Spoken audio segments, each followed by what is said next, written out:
Shalom, Shalom. selamat datang kembali ke hadirat Tuhan, saudara-saudaraku. Saat ini kembali kita diberikan kesempatan oleh Tuhan untuk dapat beribadah kepadanya. Sebelumnya saya mau menyapa saudara-saudaraku yang di rumah, terutama yang berada di luar kota, yang ada di Batam, yang ada di Bali, yang ada di Papua, yang ada di Sukoharjo, di Kudus, dan di kota-kota lain. Selamat datang dalam hadirat Tuhan. Saat ini kita akan mempersiapkan hati kita akan masuk ke hadirat Tuhan untuk menerima firman-Nya. Kita awali pujian kita dengan menyanyikan lagu yang pertama, Dalam Yesus.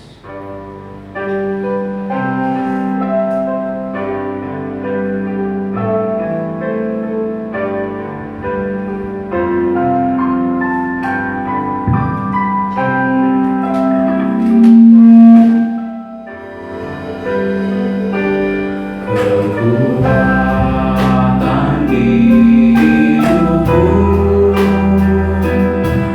dapat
Sungguh kami berterima kasih pada sahabat kesempatan ini kami boleh kembali datang kepada Engkau lewat persekutuan ibadah yang Tuhan sudah tetapkan.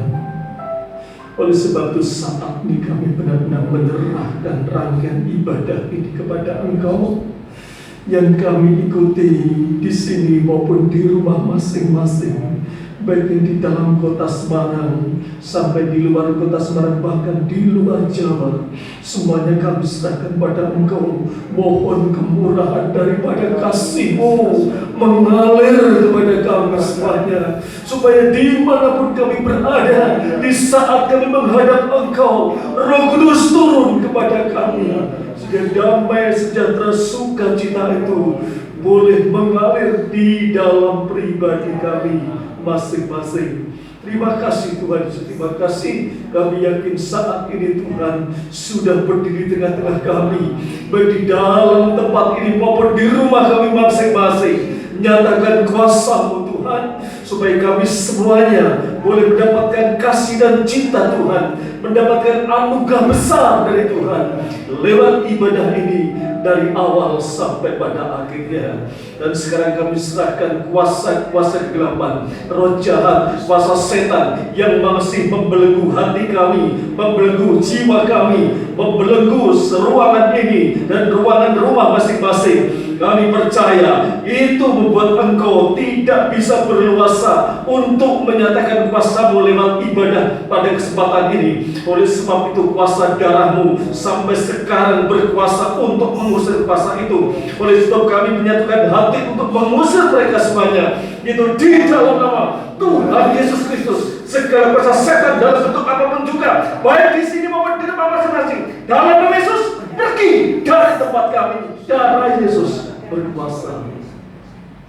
Terima kasih Tuhan. Kami percaya Tuhan akan menyatakan kasih kemurahan-Mu lewat ibadah pada kesempatan saat ini. Terima kasih Kau pakai semua pelayan-pelayan-Mu, supaya kami semuanya dilayakkan di imam-imam yang berkenan di hadapan Tuhan. Sekarang Tuhan, nyatakanlah kuasa-Mu, turunlah, hadirlah Roh Kudus tengah-tengah kami, supaya kami bisa memuji muliakan nama Engkau dan boleh mengharumkan nama Tuhan. Di dalam nama Tuhan Yesus Kristus kami mulaikan ibadah kami. Amin. Puji nama Tuhan. Kembali saat ini kita dapat bertemu lagi di hadirat Tuhan. Mungkin saat ini kondisi kita juga tidak jauh berbeda dengan kondisi kita minggu lalu. Kita masih belum bisa kemana-mana, terutama teman-teman yang berada di luar kota, yang di Jakarta, yang harus, atau di kota-kota lain yang harus mudik. Kepengennya mudik, tapi karena kondisi tidak memungkinkan. Tapi kembali lagi, kita tetap bersukacita bahwa kita tahu Tuhan kita adalah Tuhan yang adil, Tuhan yang akan senantiasa ada untuk kita, Tuhan yang senantiasa menjaga kita dimanapun kita berada. Mari kita bersukacita, kita nyanyikan pujian bagi Tuhan, serukan nama.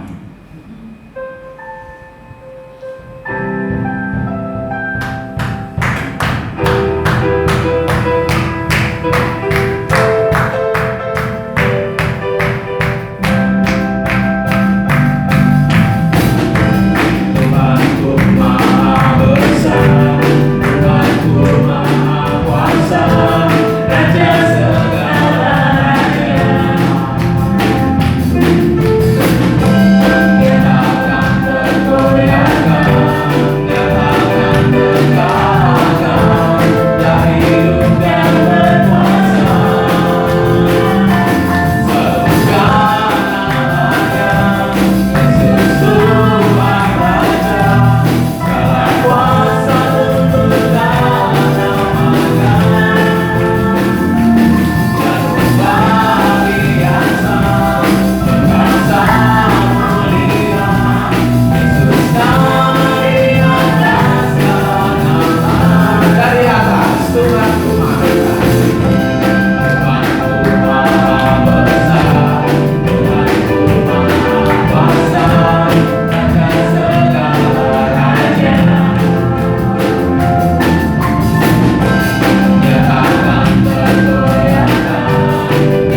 pekerjaannya mulia, pekerjaannya indah bagi kita karena menyelamatkan dosa-dosa kita.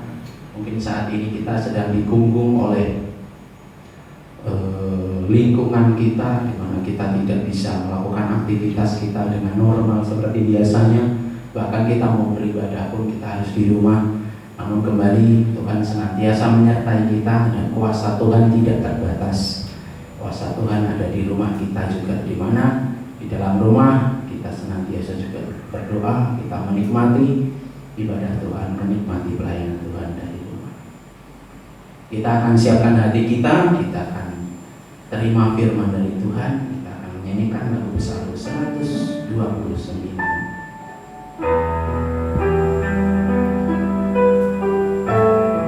Terima kasih Tuhan untuk korban.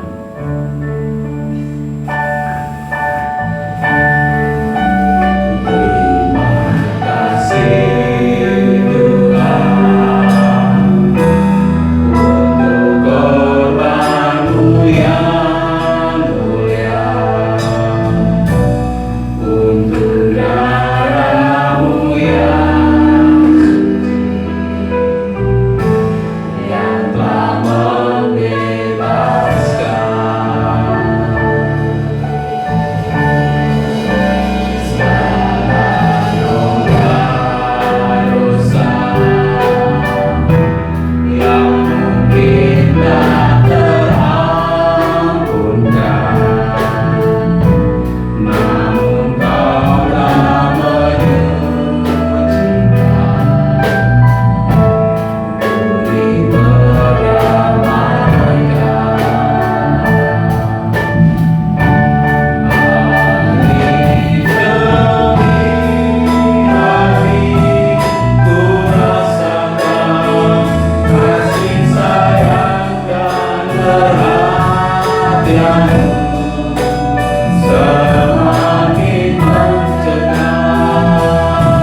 satu kerinduan bagi kami semuanya Tuhan.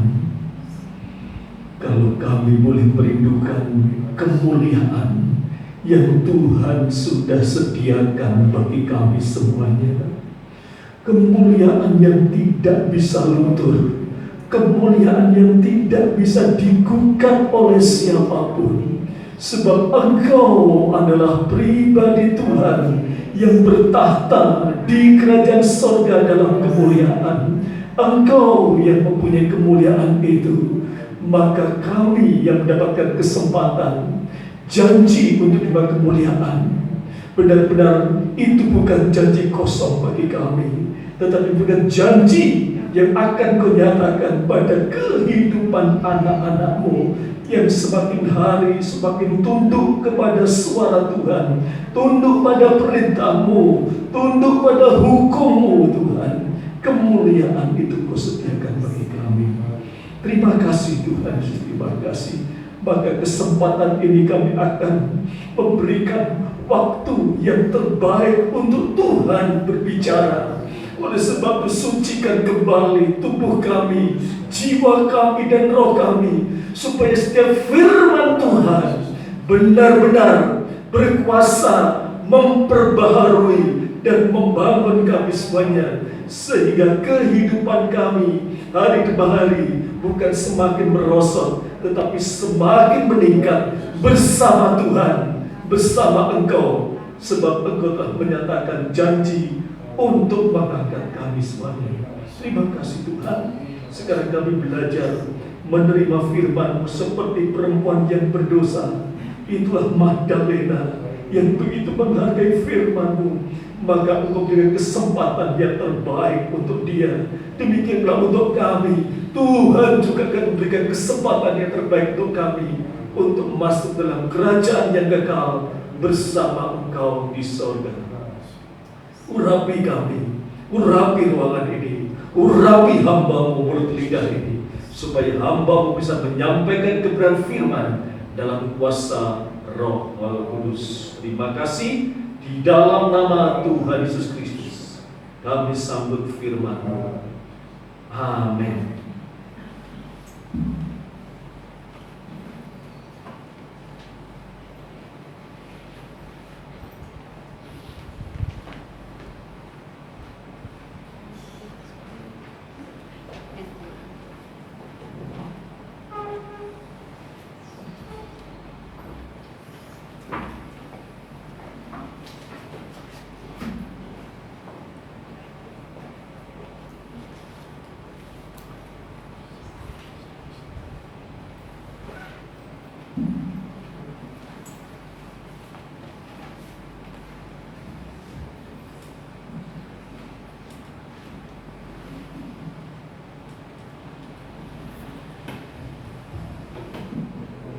Salam sejahtera kepada saudara-saudaraku semua, baik yang bersama kami di tempat ini, juga saudara-saudaraku yang ada di rumah masing-masing, baik yang di dalam kota Semarang maupun di luar kota Semarang, bahkan di luar pulau, yaitu di Bali dan Papua. Kiranya damai sejahtera menyertai dan memimpin kita semuanya.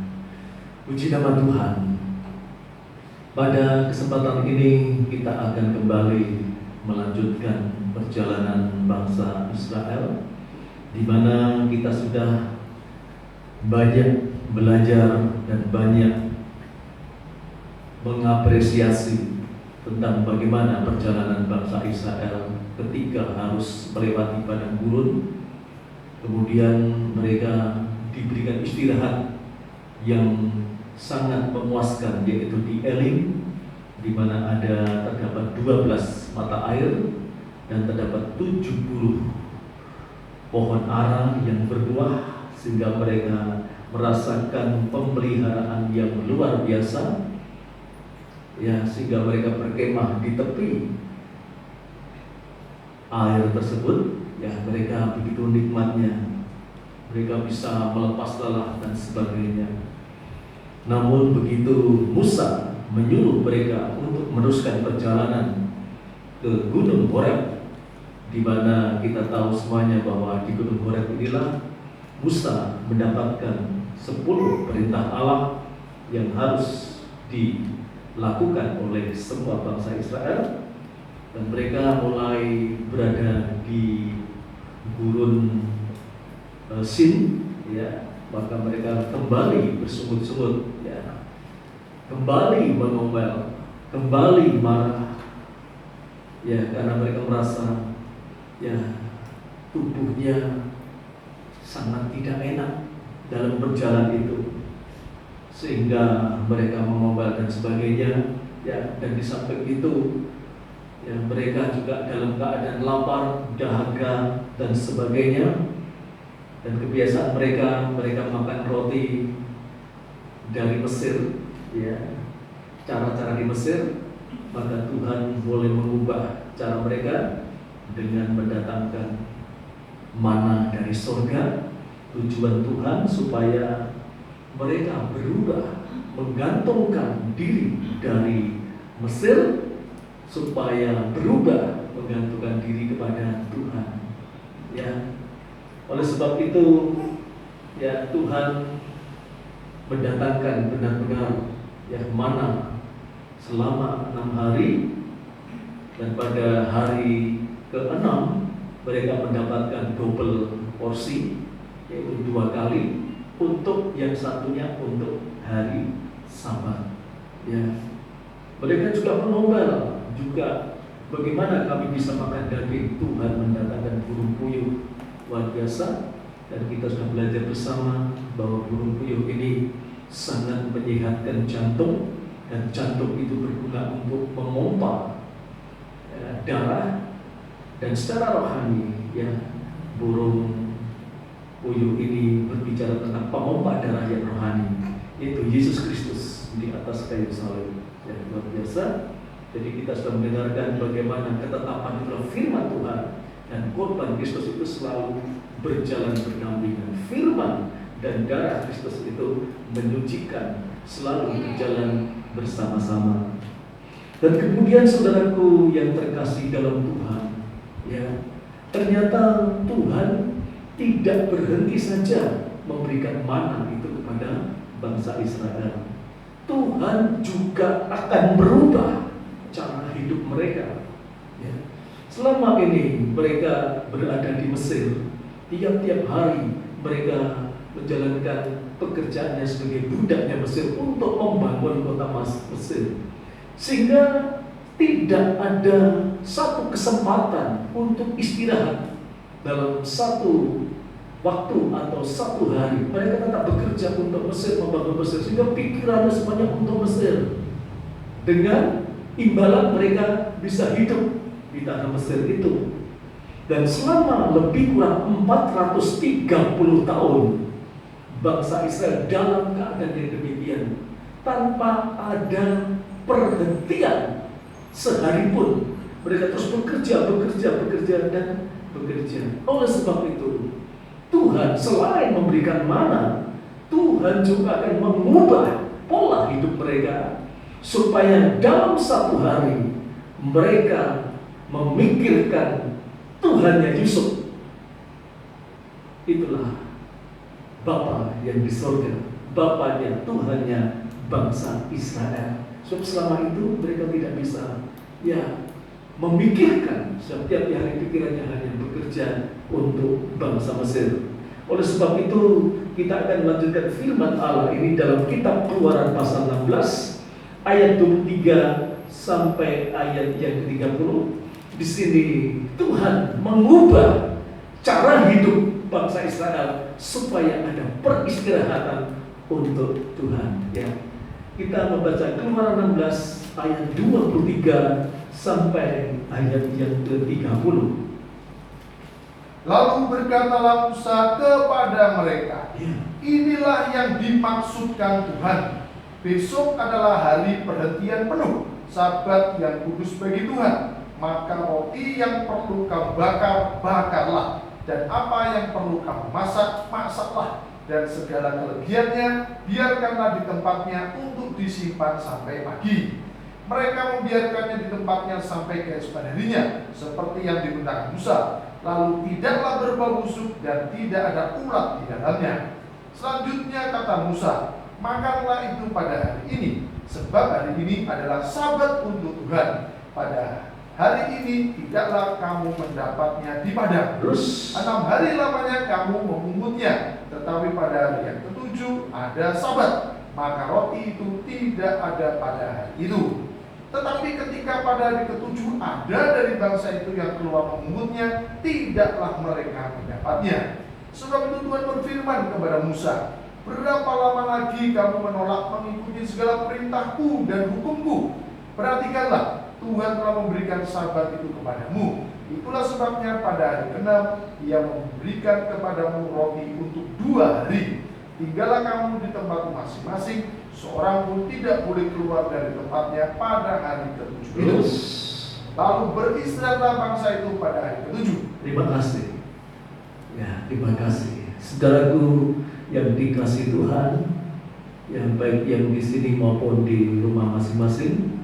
Ya, tentu kalau kita berada di rumah masing-masing, tanpa sadar kita tidak bisa membedakan mana hari biasa dan mana hari Sabat. Ya, karena tiap-tiap hari kita berada di rumah masing-masing. Berbeda kalau kita masih ada kesempatan hari Minggu, hari Sabat untuk ke gereja, tentu pikiran kita bisa membedakan. Dan inilah suatu hal yang di mana Tuhan izinkan pada hari-hari ini, ya, kita bisa menjadi sama dengan bangsa Israel, tidak bisa membedakan mana itu hari biasa dan mana hari Sabat. Sebab apa? Sebab bangsa Israel selama 430 tahun diperbudak oleh Mesir. Tiap-tiap hari mereka harus bekerja, sehingga tidak bisa membedakan. Ya, tetapi tadi janji Tuhan luar biasa bahwa kalau kita bisa membedakan, ya, bahwa hari Sabat itu miliknya Tuhan, maka pada hari Sabat tidak ada seekor pun ulat. Ya, seekor ulat tidak ada. Ya, ini suatu pengingat pada kita. Ya, kalau kita benar-benar menghargai hari Sabat, tidak ada satu pengganggu pun daripada kita. Ya, luar biasa. Ya, untuk itu saudaraku, kita akan bersama-sama belajar, ya, tentang cara Tuhan merubah hidup bangsa Israel dengan menciptakan satu hari untuk Sabat. Di situ ada 3 hal yang bisa kita renungkan dan kita pelajari bersama, yaitu ayat pertama, ayat yang ke-23. Sabat merupakan perhentian penuh bagi bangsa Israel. Ya. Sabat merupakan perhentian penuh bagi bangsa Israel. Kemudian yang kedua, itu di ayat yang ke-25. Sabat Tuhan tidak ada di padang. Sabat Tuhan tidak ada di padang. Kemudian yang ketiga atau yang terakhir adalah di ayat yang ke-30, yang Sabat bangsa Israel waktunya untuk beristirahat. Ya, 30 Sabat bangsa Israel waktunya untuk beristirahat. Puji nama Tuhan. Maka kita akan bersama belajar, merenungkan, ya, kita siapkan hati, jiwa, pikiran kita masing-masing. Kita arahkan pandangan kita kepada yang pertama adalah Sabat merupakan perhentian penuh bagi bangsa Israel. Kita kembali membaca Keluaran pasal 16 ayat 23 sampai ayat yang ke-24. Ya. Kitab Keluaran pasal 16 ayat 23 sampai ayat yang ke-24. Mari. Lalu berkatalah Musa kepada mereka, inilah yang dimaksudkan Tuhan. Besok adalah hari perhentian penuh, Sabat yang kudus bagi Tuhan. Maka roti yang perlu kamu bakar, bakarlah. Dan apa yang perlu kamu masak, masaklah. Dan segala kelebihannya biarkanlah di tempatnya untuk disimpan sampai pagi. Ya, terus. Mereka membiarkannya di tempatnya sampai keesokan harinya, seperti yang diperintahkan Musa. Lalu tidaklah berbau busuk dan tidak ada ulat di dalamnya. Amin. Jadi suatu janji Tuhan yang pasti dinyatakan pada kita semuanya. Kalau kita bisa menghargai Sabat itu penuh, ya Sabat itu penuh, ya tidak diganggu dengan yang lain, maka tidak akan ada ulat, tidak ada ulat, ya, pengganggu yang merusak kita, tidak ada. Itu janji Tuhan. Oleh sebab Tuhan katakan makanlah, bakar sesuka hatimu, tapi jangan ganggu Sabat ini, ya. Berjanji tidak ada pengganggu yang akan mengganggu saudara dan saya. Saudaraku yang dikasih di dalam Tuhan, ya. Tetapi kalau kita renungkan bersama, ya, tentu untuk mengubah pola kehidupan bangsa Israel yang tadinya tidak ada Sabat, kemudian ada satu hari untuk Sabat. Itu susah sekali. Padahal untuk istirahat, tapi susah sekali. Ya, banyak orang bilang bahwa orang yang terbiasa bekerja kemudian disuruh beristirahat itu malah badannya sakit semua. Mungkin seperti itu. Sehingga bangsa Israel susah untuk diubah, tetapi itu merupakan satu kewajiban bagi bangsa Israel. Dan saudaraku yang dikasih Tuhan, dampaknya apa? Walaupun bangsa Israel sudah tidak boleh, dilarang untuk mengambil mana pada hari Sabat, tapi kenyataannya masih ada bangsa Israel. Kenapa? Karena mereka terbiasa untuk selalu bekerja dan sebagainya. Coba kita baca kembali Keluaran 16 tadi ayat 27 sampai ayat yang ke-29, ya. Tetapi ketika pada hari ke-7 ada dari bangsa itu yang keluar. Ada dari bangsa itu yang keluar untuk mengumumnya terus. Tidaklah mereka mendapatnya. Mereka akan sia-sia, tidak akan mendapatkannya. 28. Sebab itu Tuhan berfirman kepada Musa, Ya. berapa lama lagi kamu menolak mengikuti segala perintahku dan hukumku? Perhatikanlah, Tuhan telah memberikan Sabat itu kepadamu. Itulah sebabnya pada hari ke-6 Ia memberikan kepadamu roti untuk 2 hari. Terus Tinggallah kamu di tempat masing-masing, seorang pun tidak boleh keluar dari tempatnya pada hari ke-7 itu. amin, terima kasih. Dan saudaraku yang dikasih dalam Tuhan, ya, pertanyaannya apakah Sabat atau larangan untuk beraktivitas pada hari Sabat itu hanya untuk bangsa Israel? Ya, apakah bangsa Israel? Kemudian sebenarnya kalau Tuhan menciptakan Sabat itu tujuan Tuhan untuk apa? Tadi dikatakan tidak ada ulat dan sebagainya.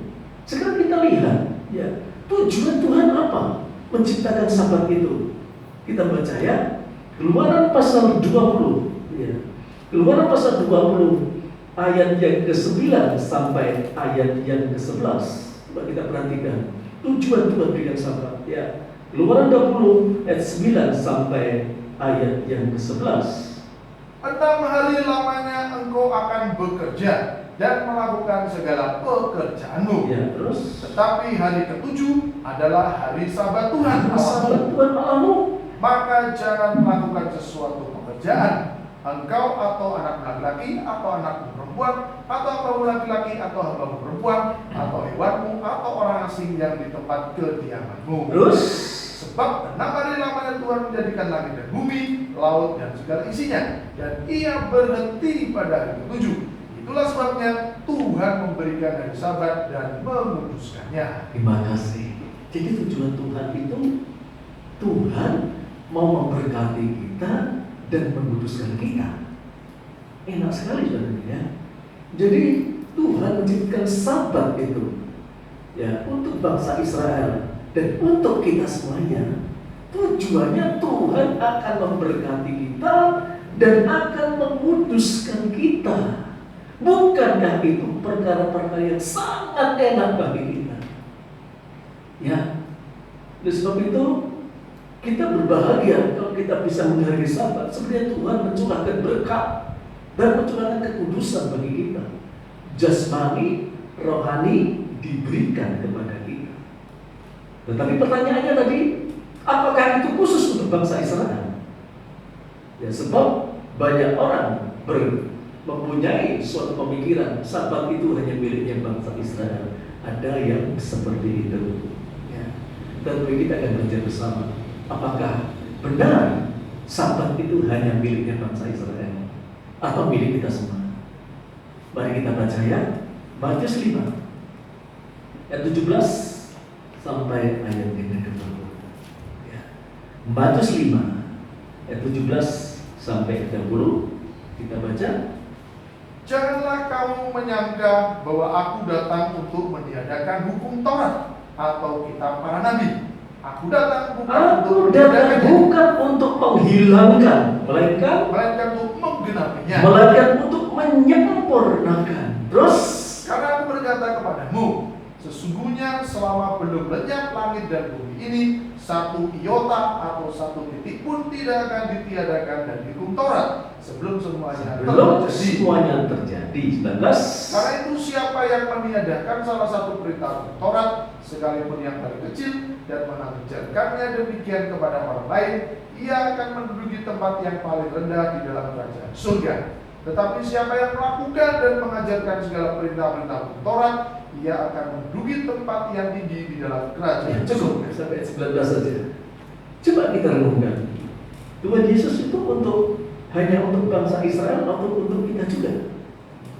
Tentu untuk kita juga. Oleh sebab itu, Rasul Paulus berbicara kepada jemaat Efesus pasal yang kedua. Sekarang kita yang sudah ditebus oleh Yesus, kita sudah menjadi Israel yang rohani.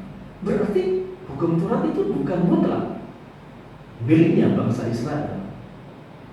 Dan hari Sabat itu bukan mutlak miliknya bangsa Israel, tetapi juga milik kita bersama. Ada satu hal yang luar biasa yang mau saya sampaikan pada saudara, ya, tentang Sabat ini, yang dampaknya kepada saudara dan saya. Tadi dikatakan bahwa Tuhan Yesus tidak mengurangi satu titik pun, bahkan Dia justru akan menyempurnakan. Dan 19 dikatakan, karena siapa yang meniadakan salah satu perintah hukum Taurat, di dalamnya ada Sabat, satu perintah hukum Taurat walaupun kecil, itu salah satunya itu Sabat, dan mengajarkannya demikian kepada orang lain. Jadi bahaya mengajarkan, ya, ia akan menduduki tempat paling rendah di dalam kerajaan surga. Ya. Dan siapa yang mengajarkan yang perintah-perintah hukum Taurat termasuk Sabat, mereka justru akan menduduki di tempat tinggi di dalam kerajaan surga. Jadi kalau kita bicara secara rohani, yang Tuhan Yesus datang kepada kita, mengutamakan kita yang rohani, maka kita lihat sisi, ya, hukum Sabat ini salah satu perintah hukum Taurat yang justru disempurnakan oleh Tuhan Yesus.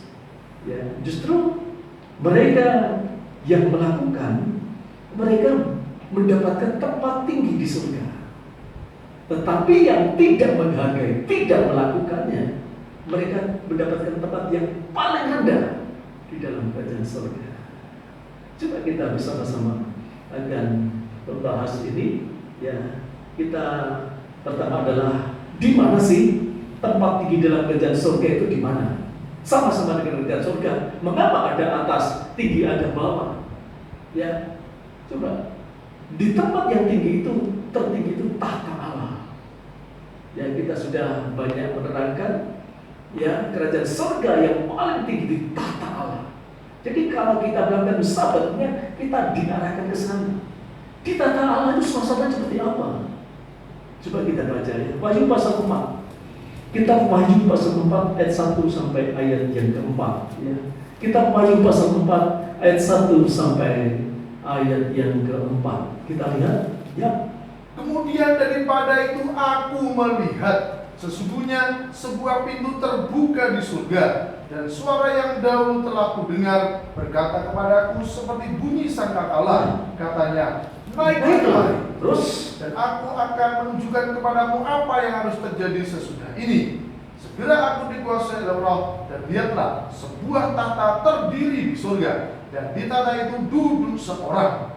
Dan dia yang duduk di tahta itu nampaknya bagaikan permata yaspis dan permata sardis, dan suatu pelangi melingkungi tahta itu gilang gemilang bagaikan jamrut rupanya. Terus Dan sekeliling tahta itu ada 24 tua-tua, dan di tahta itu duduk 24 tua-tua yang memakai pakaian putih dan mahkota emas di kepala mereka. amin. Naik, tadi dikatakan naiklah kembali. Berarti harus ke tempat tinggi. Kerajaan surga yang tempat tinggi. Jadi Yohanes diberikan kesempatan untuk naik ke tempat tinggi, surga yang paling tinggi, ya, bukan surga yang direndah. Ini tadi dikatakan naiklah. Begitu sangkakala berbunyi, pintu surga terbuka. Yohanes dikatakan, mari naik, naiklah. Mari harus naik ke tempat tinggi. Yohanes ke sana. Ternyata di sana ada tahta Allah, tahta kemuliaan Allah yang luar biasa. Dan di situ di sekitarnya ada 24 tua-tua. Ya, ternyata di tempat tinggi itu suasana seperti itu. Dan 24 tua-tua pekerjaannya apa? Mereka menyembah Allah. Artinya di tempat tinggi itu ada suatu penyembahan yang luar biasa. Penyembahan yang sangat-sangat luar biasa di sana untuk menyembah yang ada di tahta Allah itu. Itu suasana surga. Berarti kalau penyembahan di sana ada suasana damai sejahtera yang luar biasa yang tidak bisa kita pikirkan dengan pikiran manusia. Terus dia enggak. Bagi siapa? Bagi mereka yang tunduk kepada Sabat. Jadi kalau kita boleh merenungkan, menghayati ini, jadi Sabat ini dampaknya sampai luar biasa. Sampai Tuhan menyediakan tempat di tahtanya, luar biasa. Dan di situ 24 itu Tuhan menyembah. Jadi kalau kita selama di dunia ini selalu suka menyembah Allah, sebenarnya kita sudah belajar di sana. Di tempat yang sana itu kita sudah menyembah. Jadi berbahagialah kita yang suka menyembah Tuhan. Ya, menyembah itu luar biasa. Ternyata sampai di sana, aktivitasnya sampai di sana, luar biasa. Sekarang kita lihat, ya. Tetapi bagi mereka yang tidak bisa menghargai Sabat, mereka berada di kerajaan surga di tempat paling rendah. Di mana itu? Apakah suasana sama dengan di tempat yang tinggi? Di sini dikatakan tempat paling rendah, berarti mepet sekali itu. Ya, mungkin berbatasan dengan pagarnya. Yang paling rendah, di mana itu? Kalau itu kerajaan surga itu ya berbatasan, ya atau ada pemisah, maka suara dari luar tentunya masih terdengar. Ya, kita masih ingat pada saat Lazarus, si orang miskin yang suka minta-minta kepada orang kaya, ya pada saat dia mati dan kemudian orang kaya itu juga mati, maka Lazarus itu duduk di pangkuan Abraham, ya suasananya enak, tapi dia bisa mendengar suara dari luar, seorang kaya itu minta tolong, yang sedih sekali, sehingga Abraham menjawab, hai orang kaya, kamu di dunia sudah enak, ya. Sekarang Lazarus yang dulu miskin sekarang ada di pangkuanku. Abraham berkata begitu. Ya. Jadi Lazarus ini baru di pangkuan Abraham. Ini bagikan di tempat yang paling pinggir, sampai mendengarkan ketidakenakan. Suasana tidak damai itu masih dia dengarkan. Coba kita baca Lukas 16 ya. Lukas 16 ayat 19 sampai ayat yang ke-25. Ya, mari kita akan belajar bersama-sama. Inilah kerajaan surga, tempat paling rendah. Ya, Lukas 16 ayat 19 sampai 25. Ya. Ada seorang kaya yang selalu berpakaian jubah ungu dan kain halus, dan setiap hari ia bersukaria dalam kemewahan. Ada orang kaya yang bermewah-mewah terus. Dan ada seorang pengemis bernama Lazarus, badannya penuh dengan borok, berbaring dekat pintu rumah orang kaya itu, dan ingin menghilangkan laparnya dengan apa yang jatuh dari meja orang kaya itu. Malahan anjing-anjing datang dan menjilat boroknya. Kemudian matilah orang miskin itu, lalu dibawa oleh malaikat-malaikat ke pangkuan Abraham. Orang kaya itu juga mati, lalu dikubur. Dan sementara ia menderita sengsara di alam maut, ia memandang ke atas, dan dari jauh dilihatnya Abraham dan Lazarus duduk di pangkuannya. Terus Lalu ia berseru, katanya, "Bapak Abraham, kasihanilah aku. Suruhlah Lazarus supaya ia mencelupkan ujung jarinya ke dalam air dan menyejukkan lidahku, sebab aku sangat kesakitan dalam nyala api ini." Terus Tetapi Abraham berkata, "Anak, ingatlah bahwa engkau telah menerima segala yang baik sewaktu hidupmu, sedangkan Lazarus segala yang buruk. Sekarang ia mendapat hiburan dan engkau sangat menderita. lanjutkan 26. Selain daripada itu, di antara kami dan engkau terbentang jurang yang tak terseberangi, supaya mereka yang mau pergi dari sini kepadamu ataupun mereka yang mau datang dari situ kepada kami tidak dapat menyeberang." Terima kasih. Mepet. Ya, gak ada orang kaya yang berada dalam api, ya api neraka ya. Ya. Di sini surga yang paling rendah. Ternyata Lazarus masih mendengar keluhan ini. Berarti belum bisa mengalami damai sejahtera yang luar biasa. Kan masih mendengar ini, ya, mendengar keluhan daripada orang kaya ini. Ini surga paling rendah. Apa paling rendah? Ternyata berbatasan dengan kerajaan neraka, ya, sehingga dapat mendengar keluhan dan sebagainya, saudara. Ini suatu pengajaran bagi kita semuanya, ya.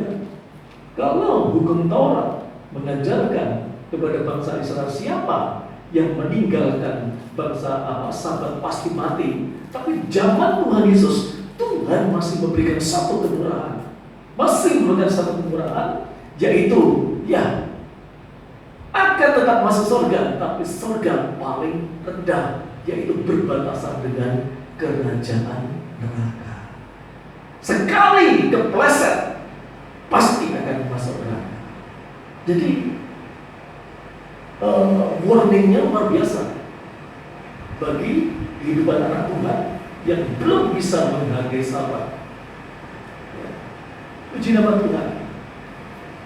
Saudaraku yang terkasih dalam Tuhan, itu bicara tentang yang rohani. Bicara tentang yang rohani. Sekarang kita akan belajar bersama-sama bagaimana dengan jasmani. Ya. Apakah kalau kita melakukan sabat, ya, kita akan benar-benar mendapatkan berkat dari Tuhan? Sementara kalau kita tidak melakukan sabat, tidak tunduk pada sabat, apakah sanksi itu berlaku bagi kita semuanya? Puji nama Tuhan. Kita akan bersama-sama, ya, kita akan melihat dampak secara jasmani kalau kita melakukan hukum sabat, yaitu di dalam kitab Yesaya pasal 58 ayat 13 sampai ayat yang ke-14. Yesaya 58 ayat 13 dan ayat yang ke-14. Yesaya 58 ayat 13 sampai 14.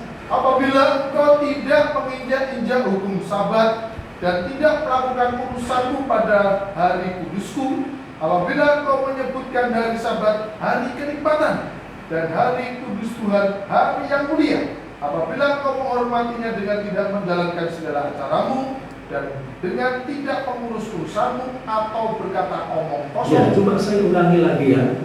Ini satu warning atau suatu ketetapan dari Tuhan melalui Nabi Yesaya. Apabila engkau tidak menginjak-injak hukum sabat dan tidak melakukan urusanmu pada hari kudusku, apabila engkau menyebutkan hari sabat, hari kenikmatan, dan hari kudus Tuhan, hari yang mulia, apabila engkau menghormatinya dengan tidak menjalankan segala acaramu, dan dengan tidak mengurus urusanmu atau berkata omong kosong, ayat 14, "Maka engkau akan bersenang-senang karena Tuhan. ya, terus Engkau akan membuat engkau melintasi puncak bukit-bukit di bumi Terus? dengan kendaraan kemenangan. Aku akan memberi makan engkau dari milik pusaka Yakub bapa leluhurmu, sebab mulut Tuhanlah yang mengatakan. Terima kasih. Jadi kalau kita melakukan hukum Sabat, benar-benar kita mau meninggalkan segala acara urusan kita, dan dikatakan Sabat itu penuh, mutlak miliknya Tuhan, maka yang pertama adalah Tuhan akan berikan kesenangan pada kita. Yang ada sukacita, ada damai sejahtera. Kemudian Tuhan juga memberikan kepada kita kendaraan kemenangan dengan melintasi bukit-bukit di bumi. Ya, kendaraan kemenangan ini bicara tentang kita diberi kemampuan untuk bisa mengatasi segala masalah yang ada di bumi ini, yang baru kita hadapi ini. Tuhan memberikan kemampuan kita untuk mengatasi segala masalah yang baru kita hadapi, yang sedang kita hadapi. Kemudian Tuhan juga memberikan makan dari milik pusaka Yakub. Ya. Dan kita tahu milik pusaka Yakub salah satu adalah berkat pasir di laut. Ya.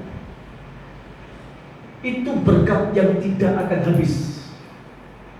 Seperti pasir di laut, kita keliling seluruh dunia, tetap pasir. Artinya berkat itu tidak akan habis. Dengan kata lain, Tuhan selalu memberikan pemeliharaan kepada kita secara terus-menerus. Secara terus-menerus, secara kontinu. Tuhan selalu mengalirkan berkat. Luar biasa. Jadi ini secara jasmani. Jasmani Tuhan berikan luar biasa. Selain memberikan kesenangan, damai sejahtera, Tuhan juga berikan kemampuan kepada kita untuk menutup segala kesusahan. Dan Tuhan juga akan memberikan pemeliharaan pada kita secara terus-menerus. Puji nama Tuhan.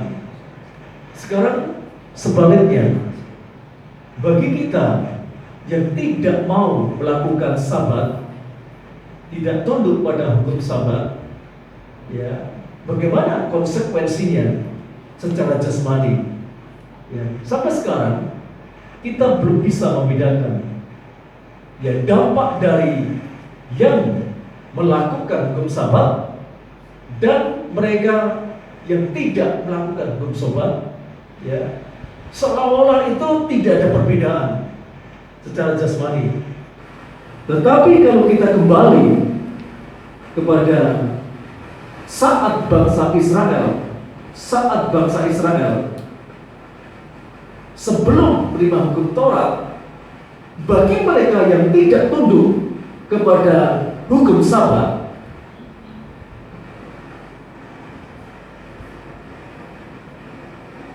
mereka walaupun pergi ke ladang,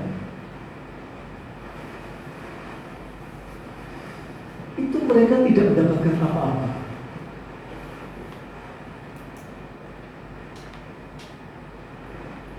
Mereka pergi ke padang hari Sabat, mereka tidak mendapatkan apa-apa. Ya.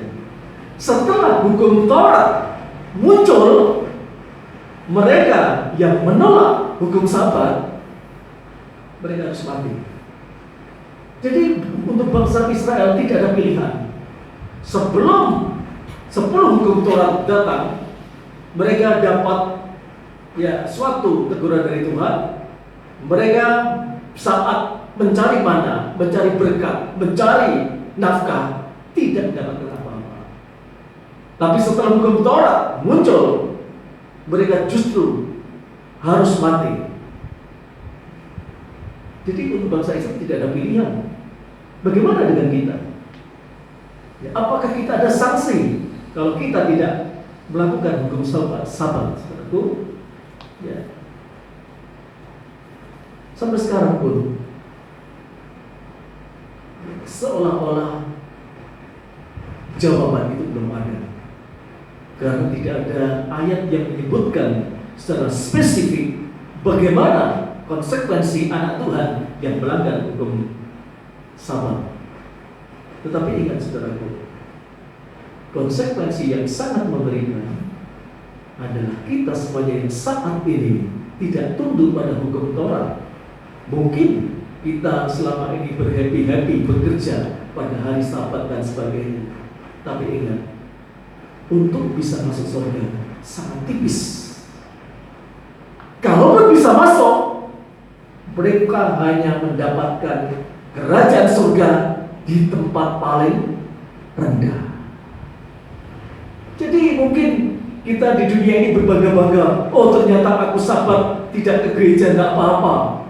Tapi ingat, kerajaan surga sangat sulit untuk tembus. Ini yang perlu kita lihat. Untuk konsekuensi secara jasmani, mungkin saja Tuhan memberikan masing-masing peringatan, dan itu Tuhan sendiri yang punya hak. Dan kita sebagai anak-anak Tuhan, sebagai hamba Tuhan, tidak ada hak untuk menghakimi mereka. Tidak ada hak untuk menghakimi mereka. Tetapi ingat firman Allah, kalau anak-anak Tuhan sampai melanggar hukum Sabat, sangat sulit untuk menembus kerajaan surga.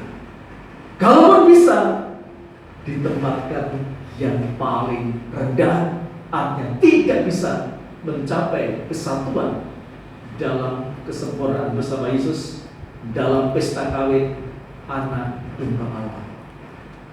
Ya, ini yang perlu kita renungkan. Ya, dampaknya itu di sana.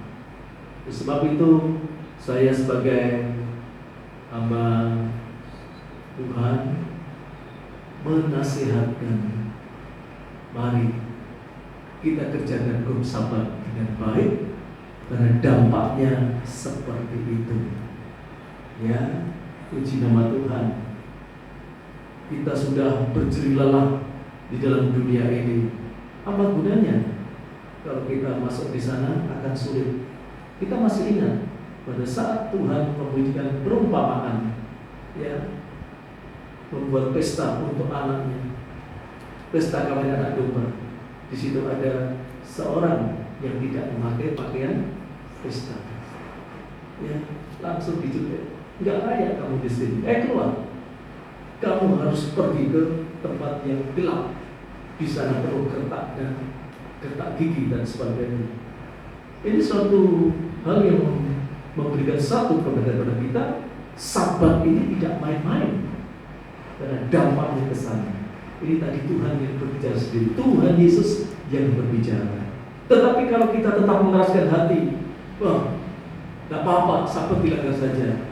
Mungkin saja secara ya di dunia ini mungkin ada suatu ya rasa yang luar biasa karena mendapatkan hasil pada hari Sabat. Tetapi ingat, akan sia-sia di sana. Ya, sekarang kalau kita menjadi umat Kristen, orang Kristen tujuannya apa? Bukankah tujuan kita adalah untuk memulai kerajaan surga? Tetapi dengan kita melanggar Sabat, sama dengan menyia-nyiakan kesempatan itu. Ya, puji nama Tuhan. Ya, itu yang harus kita perhatikan, yang harus kita hayati. Hati-hati, Sabat nggak main-main. Tetapi kalau kita menghargai Sabat, tadi terkatakan Tuhan menyatakan berkat dan kekudusan. Enak loh. Kenapa? Banyak anak Tuhan tidak bisa menghargai Sabat, tetap bersikeras untuk bekerja, beraktivitas pada hari Sabat. Mengapa? Bukankah sebenarnya janji Tuhan itu lebih enak? Sekarang kita berjalan bangsa Israel, begitu mereka bisa menikmati Sabat, mereka tidak mengeluh, tidak berkekurangan, segala dicukupi oleh Tuhan. Baru mereka berjalan 40 tahun di padang gurun, segala sesuatu dicukupi oleh Tuhan. Sampai sepatu pun tidak rusak selama 40 tahun. Itu janji Tuhan. Demikian pada saudara saya, Tuhan akan menyatakan kuasa luar biasa pada kita di dunia ini. Mungkin kita tidak sekaya mereka, yang tidak bisa menghargai sahabat. Tapi ingat, justru kita sebenarnya lebih kaya daripada mereka. Sebab kerajaan surga terbuka bagi kita, bahkan di tempat yang ini. Puji nama Tuhan. Ya, sebab itu saudaraku yang dikasihi Tuhan, ya, sempat saya berpikir bahwa kalau di tempat yang paling rendah dari kerajaan surga, kalau sampai kita ini sedikit saja terpeleset, langsung masuk lautan api nyala-nyala. Jadi suatu gambling yang luar biasa. Kalau kita tidak menghargai sahabat, itu gamblingnya luar biasa. Bisa masuk, bisa tidak. Orang kaya tidak bisa masuk karena dia tidak mengenal lagi apa itu sahabat. Yang penting cari uang terus. Ya, tidak bisa masuk. Ya, puji Tuhan. Kita akan melangkah ke bagian yang kedua, yaitu pada hari Sabat Tuhan tidak berada di padang. Ya, pada hari Sabat Tuhan tidak berada di padang. Kita kembali Keluaran 16 ayat yang ke-25. Keluaran 16 ayat yang ke-25. Selanjutnya kata Musa, Ya. makanlah itu pada hari ini, sebab hari ini adalah Sabat untuk Tuhan. Ya. Pada hari ini tidaklah kamu mendapatnya di padang. Ya, terima kasih. Kamu tidak akan mendapatkannya di padang. Berarti Tuhan tidak ada di tempat kita mendapatkan nafkah, di tempat kita bekerja. Sebab pada saat kita mau bekerja, kita berdoa, Tuhan sertai aku, Tuhan berkati aku. Tuhan menyertai betul pada hari-hari biasa. Tetapi pada hari Sabat Tuhan tidak mau. Aku tidak berada di padang, aku tidak berada di tempat pekerjaanmu, aku tidak berada di tempat usahamu. Kalau Tuhan tidak ada di sana, siapa yang ada di sana? Ini yang jadi pertanyaan. Walaupun mungkin dapat hasil yang banyak, tapi itu bukan hasil dari Tuhan. Ya, kita lihat di mana Tuhan berada. Imamat 19 ayat yang ke-30. Imamat 19 ayat yang ke-30.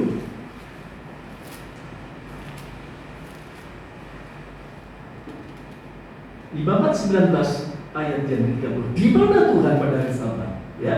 Kamu harus memelihara hari-hari Sabatku Terus dan menghormati tempat kudusku. dan menghormati tempat kudusku. Akulah Tuhan. Amin.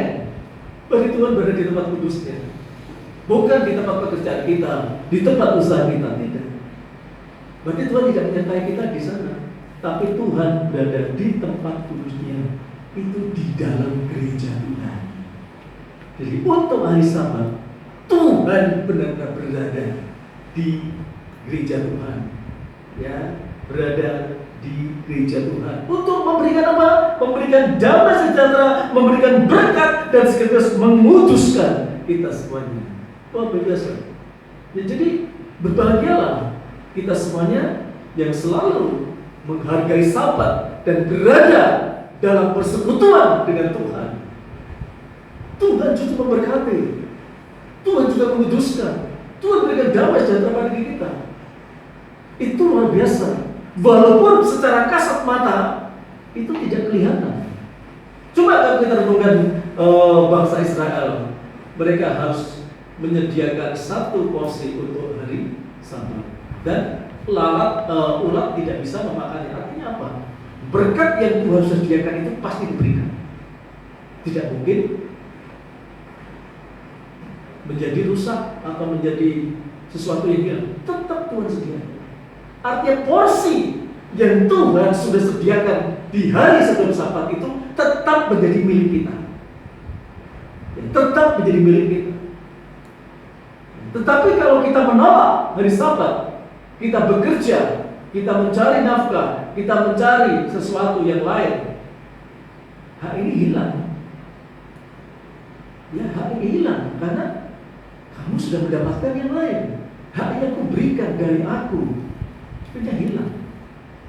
Padahal isinya berkat, pengudusan, damai sejahtera. Seperti kita sia-siakan.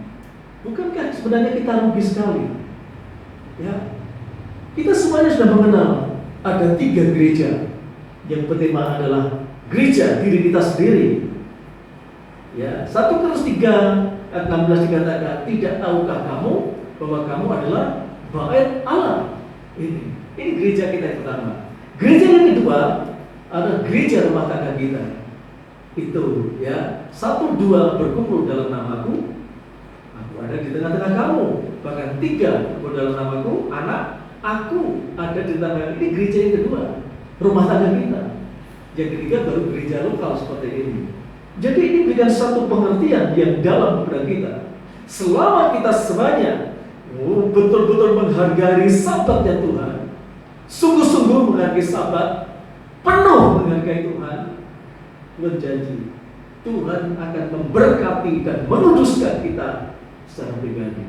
Selanjutnya Tuhan juga akan memberkati dan menuduskan rumah tangga kita. Dan kalau ke gereja, Tuhan menuduskan memberkati kita semuanya. Kurang apa Tuhan? Kurang apa? Tuhan begitu baik kepada kita. Cuman kadang kita ini berpikir pakai otak manusia, bukan ketetapan firman. Kalau kita kembali pada firman Allah, yang mana yang hari sebelumnya yang Tuhan sudah sediakan itu tidak akan lalu, tetap Tuhan sediakan, bahkan tidak ada yang merusak. Ulang tidak. Jadi inilah yang harus kita perhatikan, kita renungkan, ya. Sebab masih banyak anak Tuhan belum bisa menguduskan hari Sabat itu betul-betul miliknya Tuhan. Pertanyaannya, apakah cukup sampai di situ bahwa berkat dan pengudusan itu tidak akan hilang? Apakah tidak ada tambahannya Tuhan? Tuhan menambahkan lagi. Ya, Tuhan menambahkan. Tuhan itu baik sekali. Tuhan menambahkan lagi. Kita ambil pada saat Tuhan berada di suatu tempat ibadah sedang mengajar. Di situ Tuhan didatangi seorang perempuan yang berpenyakit bungkuk selama 18 tahun.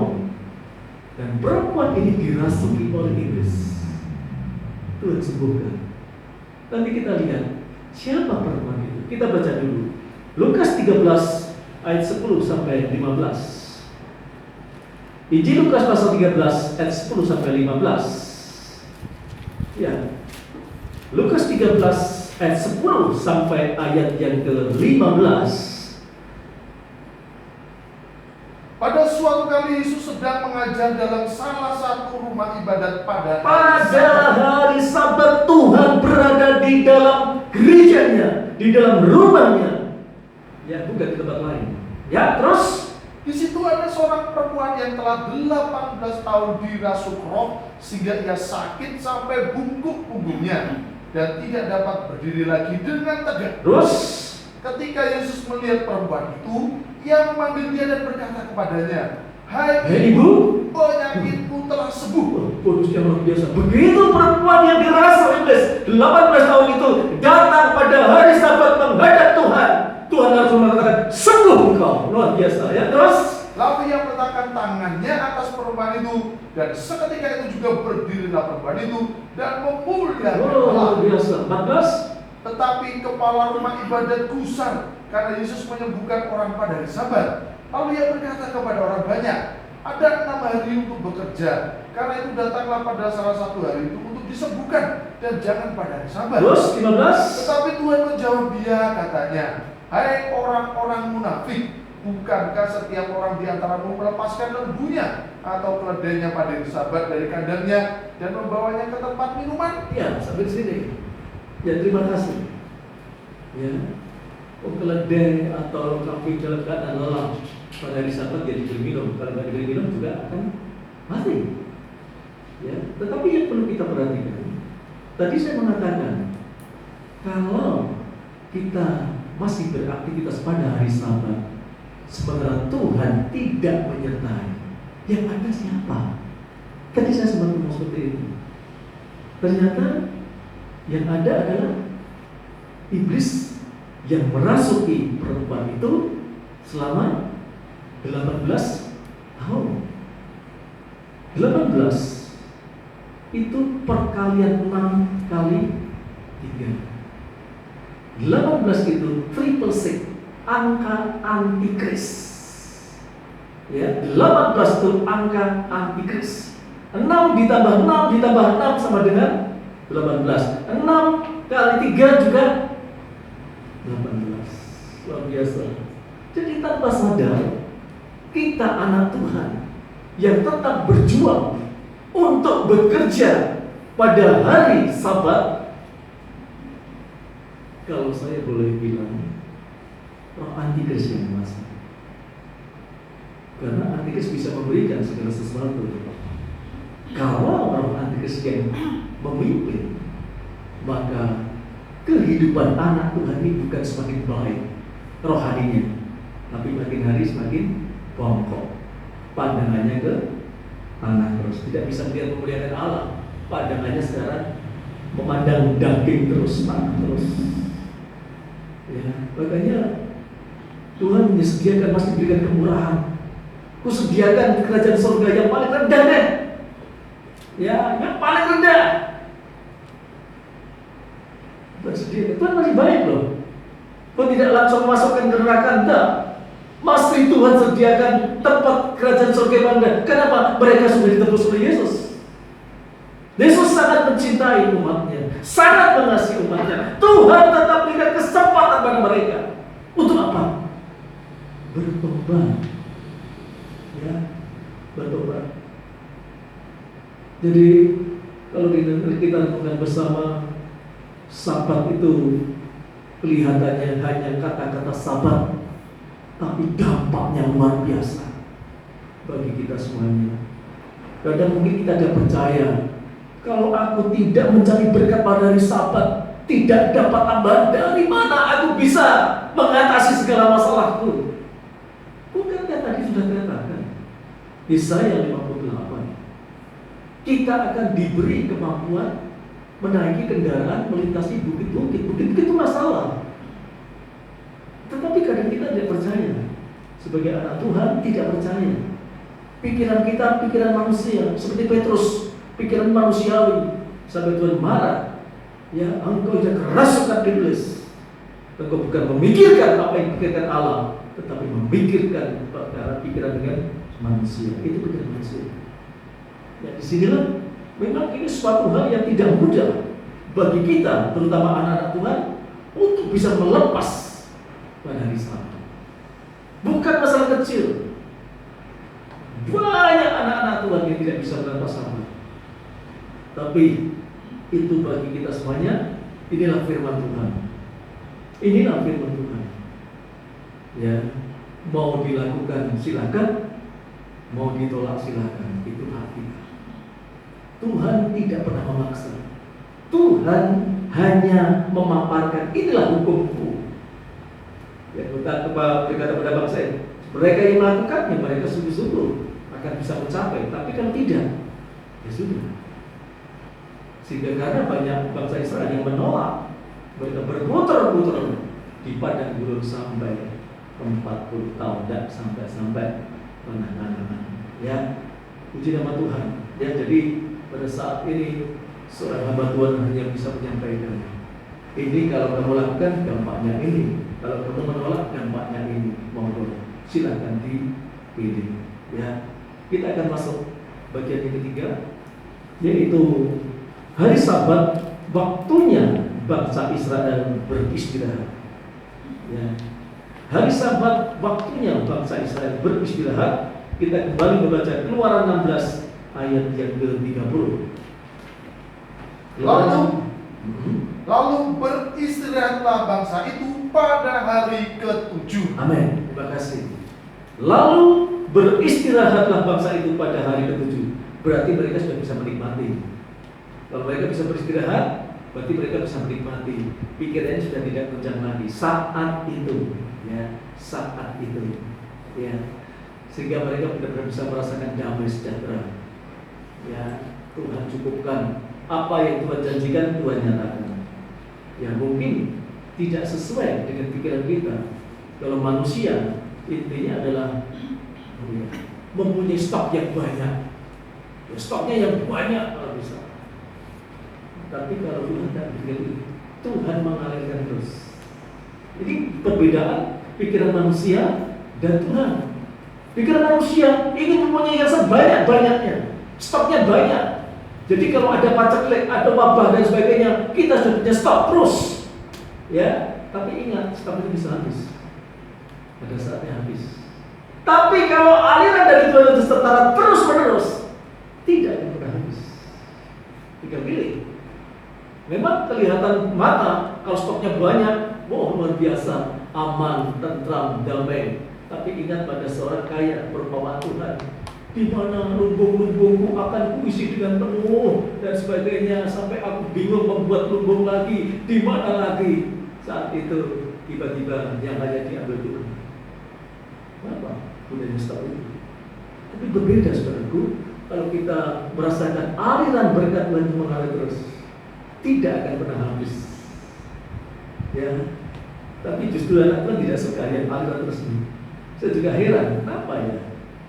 Kenapa ya? Aneh. Kok milih yang banyak, yang gede pokoknya.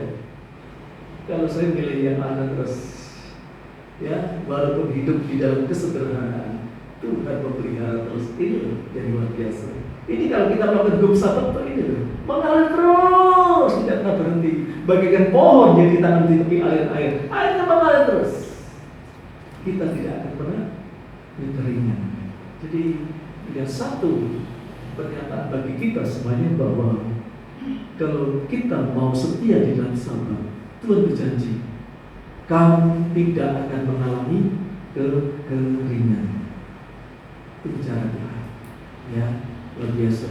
Memang satu pergumulan yang luar biasa, ya, pergumulan yang luar biasa. Sekarang kita akan melangkah lebih jauh. Sebenarnya kalau kita sudah melakukan sabat, kita akan diarahkan kemana? Ya, kita akan dibawa kemana oleh Tuhan? Karena Tuhan menciptakan dunia ini selama 6 hari, dan pada hari ke-7 Tuhan memberkati. Selama dunia ini berjalan, umurnya juga hanya 6 hari saja, 6.000 tahun. Sedangkan 1.000 tahun itu mutlak miliknya Tuhan.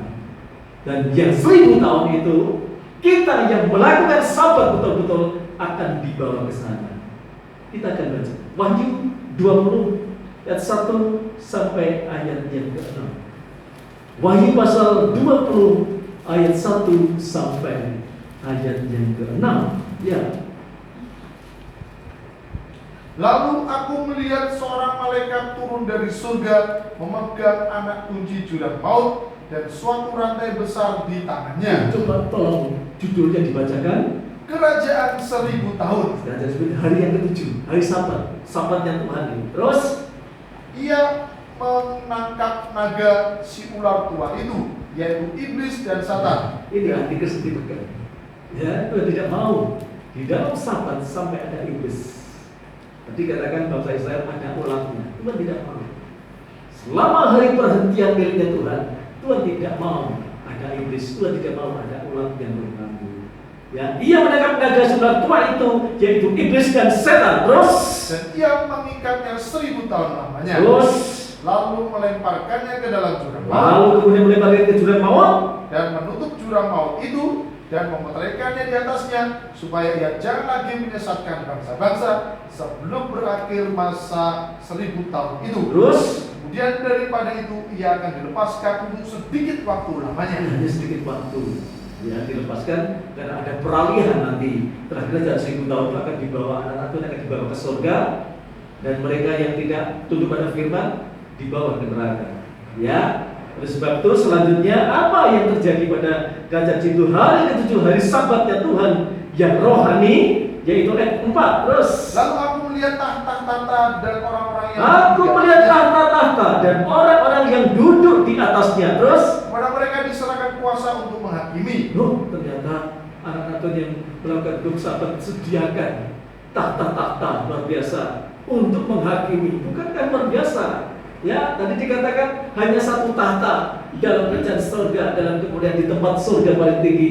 Tapi dalam kerajaan 1.000 tahun, kita semuanya yang tunduk pada hukum Sabatnya Tuhan, Tuhan sediakan tahta-tahta untuk menghakimi. Terus Aku juga melihat jiwa-jiwa mereka yang telah dipenggal kepalanya karena kesaksian tentang Yesus dan karena firman Allah, yang tidak menyembah binatang yang hidup tidak dan menyembah mati, antikris itu. Terus yang tidak juga menerima tandanya pada dahi dan dahi dan tangan mereka 666. Terus dan mereka hidup kembali dan memerintah sebagai raja bersama-sama dengan Kristus untuk masa 1000 tahun. mereka yang tadinya tidak sungguh-sungguh, tapi pada saat setelah ada antikris, dia berontak, tetap percaya pada Yesus, kembali pada Yesus, ada kesempatan. Mereka juga bisa menikmati Sabat hari ke-7 miliknya Tuhan. Dia juga naik ke tahta-tahta itu. Terus Tetapi orang-orang yang mati yang lain tidak bangkit. tetapi yang lain yang mati tidak bangkit pada saat itu. Terus inilah kebangkitan pertama. ya, yang kebangkitan pertama maksudnya adalah yang naik tahta itu masuk kebangkitan pertama. Ya, terus Berbahagia dan kuduslah ia yang mendapat bagian dalam kebangkitan pertama ya, itu. terus Kematian yang kedua tidak berkuasa lagi atas ya. mereka. Tetapi mereka akan menjadi imam-imam Imam Allah dan Kristus. dan mereka akan perintah sebagai raja bersama-sama dengan dia 1000 tahun lamanya. Amin. Yang bangkit selanjutnya ini yang kena hukuman. Ya, salah satunya adalah mereka yang tidak tunduk pada Sabat. Salah satunya. Ya, salah satunya. Tetapi kalau mereka kembali bertobat kembali, ya, mereka ditempatkan, ya, diangkat oleh Tuhan. Dan ini merupakan satu, ya, pengajaran bagi saudara dan saya. Kita mau pilih bangkit yang pertama atau bangkit yang kedua? Kalau bangkit pertama, ya kita memang sekarang menjadi lelah. Salah satunya adalah kita harus tunduk kepada hukum Sabat. Ya, tetapi kalau kita tidak mau tunduk, ya, dan kita tidak mau bertobat, ya kita terpaksanya masuk kebangkitan yang kedua untuk menerima hukuman yang kekal. Tinggal milih mana yang saudara pilih. Ya.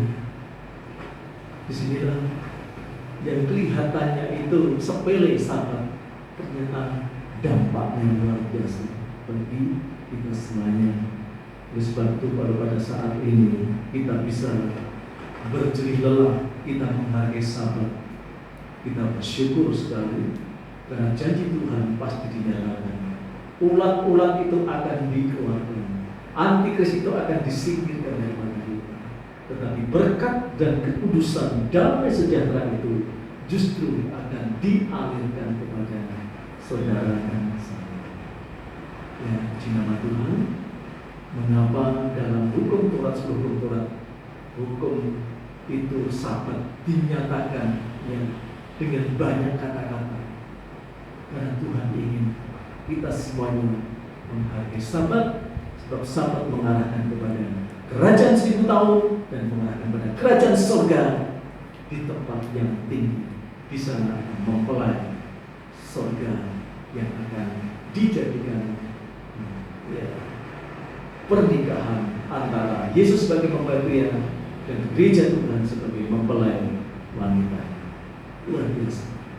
Oleh sebab itu saudaraku yang dikasih Tuhan, kita bisa merenungkan pada kesempatan ini, baik kita yang ada di sini maupun saudara semuanya yang ada di rumah masing-masing. Apakah kita sudah benar-benar menghargai Sabat? Ya. Firman Tuhan sudah menjelaskan kepada kita. Jika kita benar-benar ya, menghargai Sabat, selain Tuhan dengan damai sejahtera, selain Tuhan berikan berkat, selain Tuhan memberikan perlindungan yang luar biasa, Tuhan akan selalu menyertai kita dimanapun kita berada.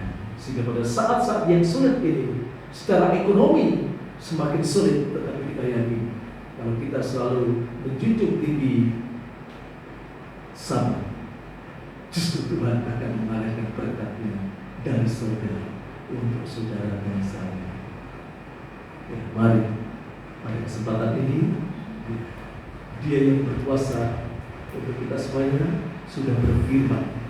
Kita lakukan bersama. Sudahkah kita sungguh-sungguh menjunjung tinggi Sabat? Setiap Sabat yang Tuhan nyatakan pada kita semua. Kiranya Tuhan memberkati kita semua. Amin.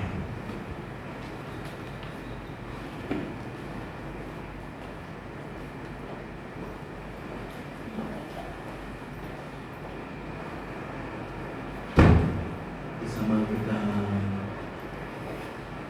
datang pada Tuhan, kita balik berdiri, lingkupiku dengan sayang. Di saat badai bergelora, Tuhan tetap menyertai kita. Tuhan tetap melindungi.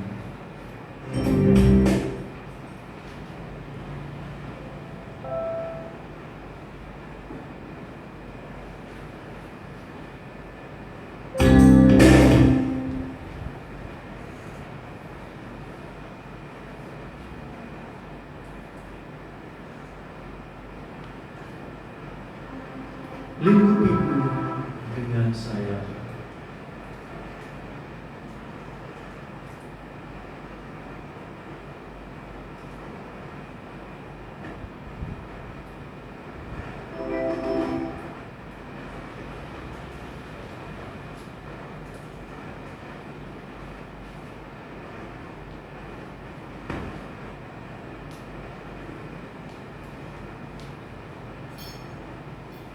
Di saat badai bergelora, Tuhan melindungi kita dengan sayang-Nya, dengan kasih setia-Nya.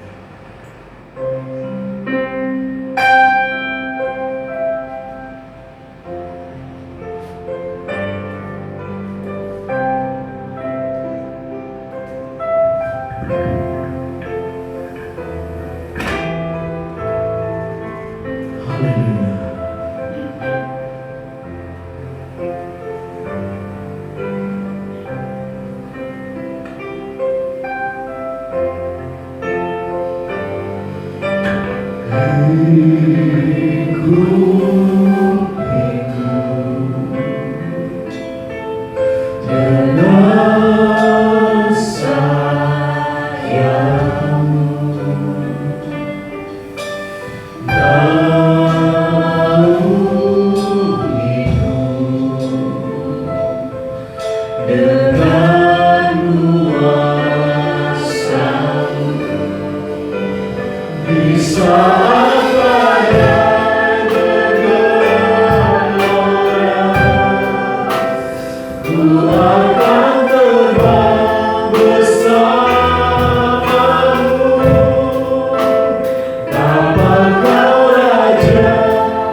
Kami mengucap syukur dan berterima kasih Tuhan atas pemeliharaan sidang jemaat-Mu Tuhan. Seperti Kau memelihara bangsa Israel Tuhan, di dalam pergumulan mereka untuk melewati padang gurun Tuhan, Engkau tetap memperhatikan mereka Tuhan. Dalam keadaan yang begitu banyak Tuhan, orang yang harus Tuhan Engkau pelihara, tetapi dengan kasih-Mu yang besar Kau memberikan mana itu, yaitu untuk 6 hari mereka memungkutnya Tuhan. Dan pada hari yang ke-6 Kau memberikan yang double 2 kali lipat untuk mereka bisa mengolahnya. Dan kemudian mereka harus berhenti pada hari yang ke-7. Dan itu adalah merupakan ketetapan yang Kau berikan, yaitu untuk kebaikan bangsa Israel sendiri Tuhan, supaya mereka bisa menikmati Tuhan Sabat itu, dan mereka bisa beristirahat Tuhan, untuk mereka mendapatkan kekuatan yang baru yang daripada Engkau. Sebab mereka masih harus berjalan Tuhan, melewati padang gurun itu untuk sampai ke tanah Kanaan Tuhan.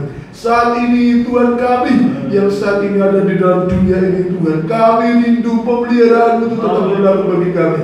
Asalkan kami mau Tuhan dengar-dengar kepada firman-Mu, asalkan kami mau taat dan setia percaya kepada setiap perkataan firman-Mu Tuhan. Seperti Kau memberikan Sabat-Mu kepada bangsa Israel untuk memelihara mereka Tuhan dengan baik, begitu juga Engkau memberikan Sabat-Mu pada saat Tuhan ini untuk memberikan kami kekuatan demi kebaikan kami Tuhan. Bahkan Kau memberikan kami kesempatan untuk beristirahat Tuhan, sehingga kami bisa menikmati kehidupan kami di dalam dunia ini bersama dengan Engkau. Sebab di saat Sabat kami beribadah kepada Engkau, Engkau ada di tengah-tengah pengembalaan kami, Engkau ada di tengah-tengah rumah-Mu Tuhan, Engkau ada di tengah-tengah setiap domba-domba-Mu, dan Kau memberikan kekuatan, memberikan berkat kesembuhan dan pemulihan, sehingga kami mendapatkan kekuatan yang baru untuk kami dapat kembali Tuhan bekerja pada hari yang selanjutnya yang sudah Kau tetapkan bagi kami Tuhan.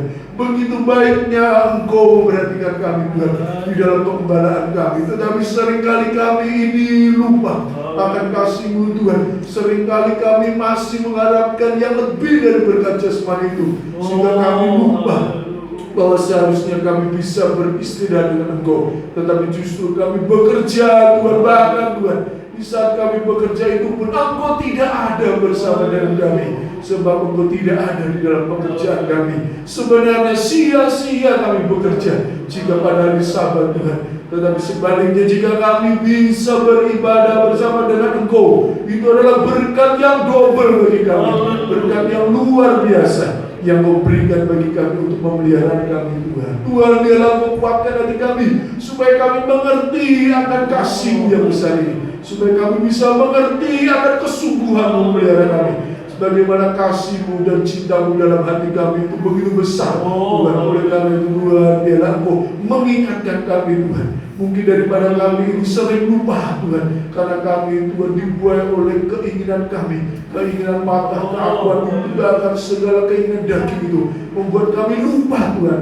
Saat ini biarlah kami mengakui di hadapan-Mu Tuhan, Kau ampuni segala dosa kelemahan kami. Biarlah kuasa darah-Mu membasuh Tuhan, sehingga kami bisa kembali kepada Engkau, yaitu menghargai hari Sabat-Mu dan kehidupan kami. Terima kasih untuk pembukaan rasa firman-Mu. Terima kasih Tuhan untuk Roh Kudus-Mu. Terima kasih untuk yang sudah Kau berikan bagi kami menjadi berkat bagi kami. Biarlah Kau sendiri memakai hamba-Mu, supaya setiap perkataan firman-Mu itu Tuhan dengan tajam didengarkan hamba-Mu, sehingga dapat disampaikan kepada sidang jemaat-Mu, menjadi berkat pemeliharaan kami di dalam pengembalaan kami Tuhan. Terima kasih Tuhan untuk pelayanan imam besar di tengah kami, pelayanan daripada gembala kami, kepala gereja, mempelai pria surga yang sungguh-sungguh memelihara kehidupan kami Tuhan. Terima kasih Tuhan, terima kasih. Kami naikkan ucapan syukur kami hanya di dalam satu nama, Tuhan kami Yesus Kristus. Haleluya. Sekarang saudaraku yang terkasih dalam Tuhan, setelah kita beribadah dari awal, kita memuji Tuhan, kita sudah mendengarkan firman Tuhan, maka ini saatnya kita akan pulang ke rumah masing-masing. Maka sekarang terimalah berkat anugerah sejahtera dari Allah Bapa, serta cinta kasih sayangnya Tuhan Yesus dari tempat maha tinggi juga akan diberikan pada kita. Dan Roh Kudus, persekutuan Roh Kudus akan dialirkan kepada kita semuanya.